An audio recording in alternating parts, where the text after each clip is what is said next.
السلام علیکم ورحمۃ اللہ وبرکاتہ۔ دوستو، آج کا عمل ہے کسی بھی نماز کے بعد سورۃ کوثر کا روحانی وظیفہ، ذاتی مکان، گاڑی، بنگلہ، بے شمار دولت ملے گی۔ جی ہاں میرے دوستوں اور ساتھیوں، آج کا عمل انتہائی لاجواب عمل ہے۔ بس آپ دوستوں کی خدمت میں درخواست ہے کہ ویڈیو میں شروع سے لے کر آخر تک ضرور بنے رہیں۔ پیارے دوستو، کیا آپ کی زندگی میں ذاتی مکان، گاڑی، بنگلہ اور بے شمار دولت چاہیے؟ تو ویڈیو کو آخر تک ضرور دیکھیں، کیونکہ آج ہم آپ کو ایک ایسا مجرب وظیفہ بتانے جا رہے ہیں جو آپ کی تقدیر بدل سکتا ہے۔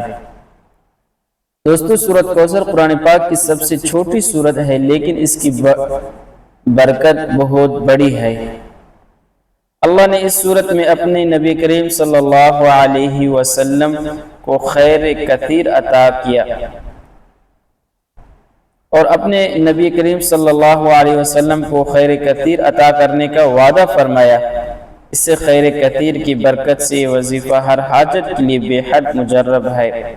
میرے دوستوں اور ساتھیوں، اس کا طریقہ کار بھی انتہائی آسان ہے۔ یہاں پر میں آپ دوستوں کو مختصراً الفاظ میں طریقہ کار سمجھا دیتا ہوں، لیکن جو تفصیلی طریقہ کار ہے وہ آپ دوست ڈسکرپشن میں جا کر دیکھ سکتے ہیں۔ میرے دوستوں اور ساتھیوں، کسی بھی فرض نماز کے بعد باوضو ہو کر بیٹھ جائیں، اپنے دونوں ہاتھ سینے پر رکھیں، سورۃ کوثر انا اعطیناک الکوثر دل کے یقین اور توجہ کے ساتھ 333 بار پڑھیں۔ پڑھنے کے بعد اللہ تعالیٰ سے اپنے لیے گاڑی، حاجت، بنگلہ اور رزق جو بھی مانگیں گے، انشاءاللہ آپ دوستوں کو ضرور ملے گا۔ دوستوں، اصل چیز ہے یقین۔ اگر آپ دل سے یقین سے وظیفہ کر لیتے ہیں تو یقین جانیے یہ چھوٹا سا وظیفہ بڑی سی بڑی حاجت بھی پوری کر دے گا۔